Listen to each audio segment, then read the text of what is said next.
Welcome to the Center for Energy Education's Voices of Veterans in Solar. My name is Jason Bone, solar instructor for both Halifax Community College and the Center for Energy Education.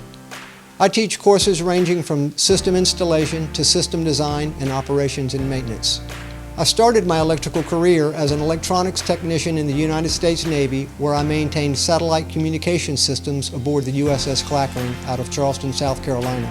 While attached to the Clackering, I spent time in the Middle East escorting oil tankers through Iranian minefields. Now I find myself teaching others how to escort the sun's energy to our power grid. My military training in electricity and electronics allowed for a smooth transition into my current job as a solar instructor. Veterans Day is a reminder that our much enjoyed freedoms come with sacrifice. My name is Larry Harris. I currently work at Southeast Collegiate Prep Academy, teaching Army JROTC. I went through the ROTC program in college. I went to West Virginia State College, of course in West Virginia. After I graduated, I went to Germany. That was my first assignment. So I spent 3 years in Germany.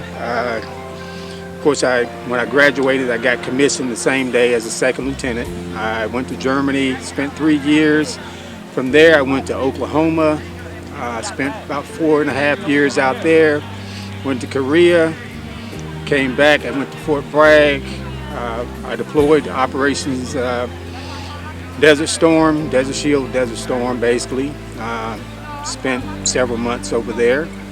And actually, shortly after, a couple years after we came back, I actually got out the military, resigned my commission, went to the school system, started teaching, and went back to school for my advanced degree. I went for a degree in administration. And so I was actually balancing two things, reserve and school. For the most part, I ended up getting deployed to Afghanistan and Kuwait and Iraq, and basically all of the time in my deployment, which counts towards my active duty time. So the next thing I know, I was in Afghanistan and received a message that I had enough time to retire with. So I finished out my time in Fort Sumter, South Carolina.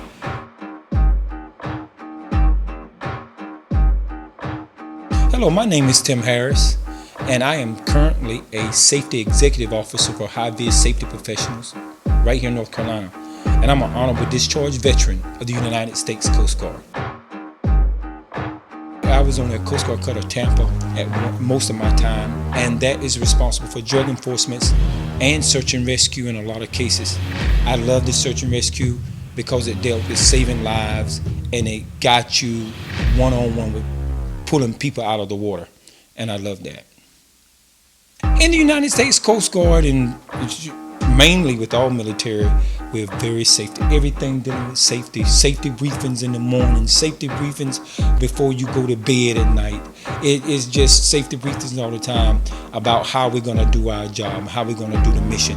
The mission was always first, and it always entails safety. Being that disciplined, that safety environment, safety conscious environment prepared me for safety professionals here in civilian life. Veteran Day means to me a way to give back and to show all veterans, United States, and how we appreciate each other and the rest of the veterans in the United States. Jody Washington, United States Air Force. I joined the Air Force immediately out of high school. I was 17. My parents actually had a sign for me to join. I wanted the experience. I was third generation Air Force, so my grandpa, my dad, a couple of my siblings.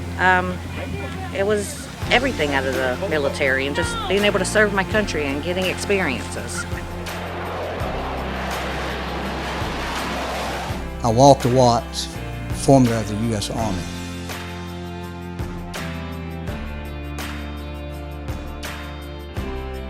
I was trained in Morse code, believe it or not, Fort Benning, Georgia. That's obsolete now.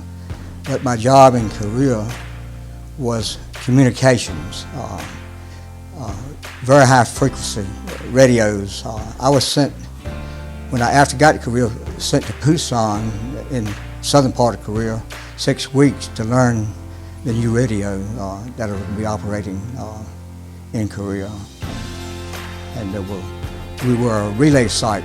I was on Hill 754. We had other sites around like Camp McDonald and 5 or 6 other camps. I don't remember their names, but we were responsible for first line communication with that VHF system. Well, I guess I was in communications. I learned to communicate better, probably. And the advantage I had when I got out of service in 1965, the Vietnam War was raging, and I applied for a job which several people were after, a desirable job, and because I had my military service behind me, they hired me, and so that was a big advantage.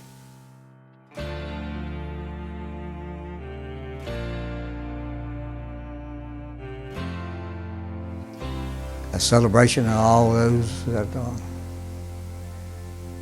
got called to serve and willingly went and served. And you think about friends you met in service decades ago for me, and you never forget them. I have a friend in Springdale, Arkansas, that we've been friends since 1964. We met in South Korea. He's a retired minister, about 81 years of age now. But it's related to the Korean War. It's called the weapon of prayer. You know, when you get in situations in military, a lot of people turn to their faith, and this is about faith. In that land across the sea, there's a job for you and me. Though our presence there may not be found, we must stay night and day on the battle line and pray. We must never lay our weapons down. You don't have to be a soldier in a uniform to be of service over there. While the boys so bravely stand in their weapons made by hand, let us trust and use the weapon of prayer. Many thousand miles away, someone shed their blood today. With a heart so true and brave, they're gone to a war that's yours and mine. Let us join the battle line with a weapon that will save our home.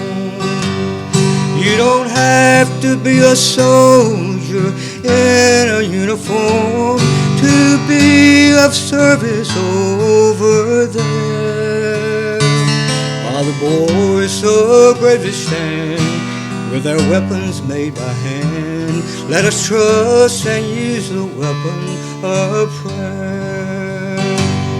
When the planes and tanks and guns have done all that they can do, and the bombs have rained and fell, still the helpful hand above on the weapon made of love, and against him none on earth prevail.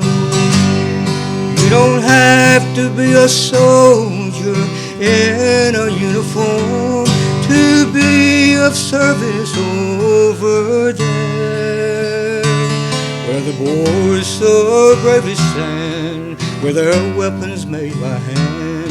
Let us trust and use the weapon of prayer.